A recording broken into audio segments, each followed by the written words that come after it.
जागतिक छायाचित्र दिनानिमित्त अंबानगरी फोटो आणि व्हिडिओग्राफर्स असोसिएशन द्वारा कॅमेरा दिंडीचं आयोजन करण्यात आलं, ज्यामध्ये असोसिएशन तसेच शहरातील समस्त फोटोग्राफर आणि व्हिडिओग्राफर्सनी आपला सहभाग नोंदवला।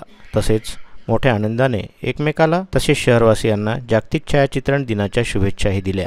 छोट्याशा पालखीमधून मोठ्या दिमाखात पालखीमध्ये कॅमेरा ठेवून त्याची दिंडी काढण्यात आली। त्याचबरोबर सर्व फोटोग्राफर्स आणि व्हिडिओग्राफर्सनी नृत्य करून आनंद साजरा केला। याचबरोबर समस्त शहरातील फोटोग्राफर्स व व्हिडिओग्राफर्सना जागतिक छायाचित्र दिनाच्या शुभेच्छा दिल्या। अंबानगरी फोटोग्राफर्स असोसिएशन द्वारा गेल्या 13 वर्षापासून सदर आयोजन करण्यात येत आहे। मी अध्यक्ष Shri Rajesh Wadekar, Ambanagari photographer videographer association यांच्या मार्फत दरवर्षीप्रमाणे जागतिक छायाचित्र दिनानिमित्त एक भव्य दिव्य रॅली काढली जाते आणि ह्या 13 वर्षापासून आम्ही असोसिएशनच्या वतीने ही रॅली दरवर्षी काढतो। ही महाराष्ट्राची आमची पहिलीच रॅली जिथून आम्ही स्टार्ट केलं ती आतापर्यंत आम्ही कंटिन्यू ठेवली आहे आणि माझ्या सर्व मित्रांना जागतिक छायाचित्रणाचा खूप खूप शुभेच्छा आणि सर्वांनी दरवर्षीप्रमाणे या रॅलीत भरघोसप्रमाणे सहभाग घ्यावा अशी माझी इच्छा। धन्यवाद। व्हिडिओला लाईक करा, शेअर करा, मंडल न्यूजच्या YouTube चॅनलला सबस्क्राईब करा, फेसबुक व इंस्टाग्रामला फॉलो करा।